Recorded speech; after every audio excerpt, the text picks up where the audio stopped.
తులారాశి గురించి తెలుసుకుందాం. తులారాశి వారికి గృహంలో చికాకులు, చిన్న చిన్న సమస్యలు తలెత్తుతూ ఉండటం, మనశ్శాంతి లేకుండా ఉండటం అనేటటువంటివి జరుగుతుంటాయి. అయితే కుటుంబానికి, ధనానికి అధిపతి అయిన కుజుడు ఉచ్చ స్థానంలో ఉండటం వల్ల ధనపరంగా మాత్రం చాలా బాగుంటుంది. కుటుంబ పరంగా గృహంలో చికాకులు ఉన్నప్పటికీ చాలా బాగుంటుంది.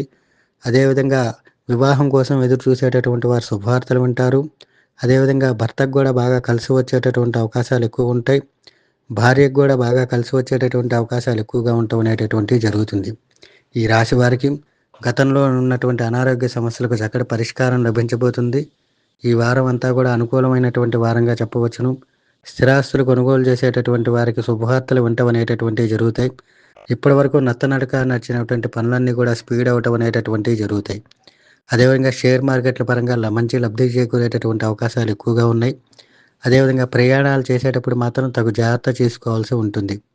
దీంతోపాటు రాజకీయ నాయకులకు వారం ద్వితీయార్థం నుంచి బాగుంటుంది. న్యాయపరమైనటువంటి చికాకులను ఎదుర్కొంటున్నటువంటి వారికి కూడా మంచి శుభవార్తలు వినటం అనేటటువంటివి జరుగుతాయి.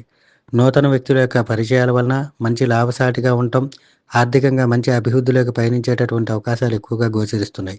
కనుక ఈ రాశి వారికి ఏదైతే సుఖస్థానంలో చికాకులు, ఇబ్బందులు ఉన్నాయో వాటిని అధిగమించడానికి ప్రతినిత్యము కూడా ఆంజనేయ స్వామి అష్టోత్తరం వినటం, అదేవిధంగా హనుమాన్ చాలీసా పారాయణ చేయటము, దీంతో పాటుగా శుక్రవారం రోజు లక్ష్మీ అమ్మవారికి అష్టోత్తర పూజ చేయించి 9 ప్రదక్షిణాలు చేయటం వల్ల వీరికి ఉండేటటువంటి సమస్యలకు చక్కటి పరిష్కారం అనేటటువంటిది